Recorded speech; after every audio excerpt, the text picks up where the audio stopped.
বাংলাদেশের উপর যুক্তরাষ্ট্রের আরোপিত ৩৭% শুল্ক ত্রুটিযুক্ত বলছেন অর্থনীতিবিদরা। এজন্য মার্কিন বাজারে রপ্তানি ধরে রাখতে মুক্ত বাণিজ্য চুক্তি বা এফটিএ করার পরামর্শ দিয়েছেন তারা। পাশাপাশি জাপান, ইউরোপের মতো বাজারে প্রবেশের কথা উঠে আসে আলোচনায়। সোমবার রাজধানীর একটি বেসরকারি বিশ্ববিদ্যালয়ে পাল্টা শুল্ক, বাধা ও সম্ভাবনার শীর্ষক আলোচনায় এসব কথা বলেন অর্থনীতিবিদরা।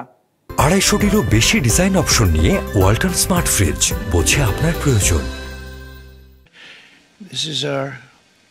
বাণিজ্য ঘাটতির অজুহাতে ৯০টি দেশের উপর পাল্টা শুল্ক আরোপের ঘোষণা দেন মার্কিন প্রেসিডেন্ট ডোনাল্ড ট্রাম্প। এর ফলে ২ এপ্রিল থেকে বিশ্ব বাণিজ্যে অস্থিরতা তৈরি হয়। বাংলাদেশের উপর এই শুল্ক পড়ে ৩৭%। বাংলাদেশ বছরে যুক্তরাষ্ট্রে রপ্তানি করে $৮ বিলিয়ন বেশি পণ্য, যেখান থেকে মার্কিন সরকার রাজস্ব পায় $১ বিলিয়ন বেশি। বিপরীতে $২.৯১ বিলিয়ন পণ্য আমদানি করে বাংলাদেশ, যেখান থেকে শুল্ক পায় $১৮ কোটি।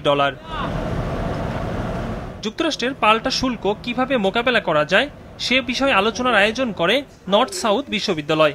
যুক্তরাষ্ট্রের আরোপিত শুল্ক ত্রুটিযুক্ত মত দিয়ে মার্কিন বাজারের সুবিধা নিতে মুক্ত বাণিজ্য চুক্তি বা এফটিএ করতে জোর দেন অর্থনীতিবিদরা। যুক্তরাষ্ট্রের যে শুল্ক আরোপ করা হয়েছে বাংলাদেশ সহ পৃথিবীর অন্যান্য দেশে, তো এই বাণিজ্য শুল্কটাকে মোকাবেলা করার জন্য আমাদের এখন প্রস্তুতি নিচ্ছি আমরা যুক্তরাষ্ট্রের বাজারকে মাথায় রেখে। কিন্তু এটাকে আমরা সামগ্রিক বাণিজ্যিক রেজিম, যেটা ট্রেড রিফর্মের অংশ হিসাবে আমরা করতে পারি। আমাদেরকে বাণিজ্যের ক্ষেত্রে সংস্কার করতে হবে। এই অর্থনীতিবিদ আরো বলেন, এলডিসি থেকে উত্তরণের পর শুল্কমুক্ত রপ্তানি সুবিধা থাকবে না, তখন জিএসপি প্লাস সুবিধা পাওয়ার সুযোগ থাকবে। এমন পরিস্থিতিতে প্রস্তুতি হিসেবে বিভিন্ন দেশের সঙ্গে এফটিএ করতে হবে মত দেন তিনি। পাশাপাশি জাপান, ইউরোপের মতো বড় বাজারে রপ্তানি বাড়ানোর পথ খোঁজার পরামর্শ তার।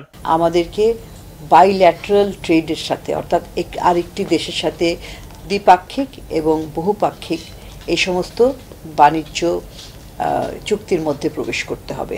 বিভিন্ন দেশে যেটাকে বলা হয় free trade agreement, Vietnam, Cambodia তাদের আছে, ভিয়েতনামে অসংখ্য ফ্রি ট্রেড এগ্রিমেন্ট রয়েছে অন্যান্য দেশের সাথে। এটা হলে ওই দেশগুলোর সাথে শূন্য শুল্কে একে অপরের সাথে বাণিজ্য করতে পারে।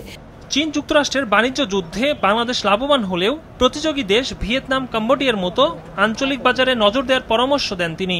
আমাদের প্রতিযোগী দেশ ভিয়েতনাম কিংবা কম্বোডিয়া, এদের সাথে যদি আমরা প্রতিযোগিতা করে টিকে থাকতে চাই, তাহলে আমাদের দক্ষতা এবং বিভিন্ন বাণিজ্য রুলগুলা, নিয়ম কানুনগুলা কিন্তু পরিপালন করতে হবে। একরামুল ইসলাম খান, বিজনেস রিপোর্ট, মাছরাঙা টেলিভিশন।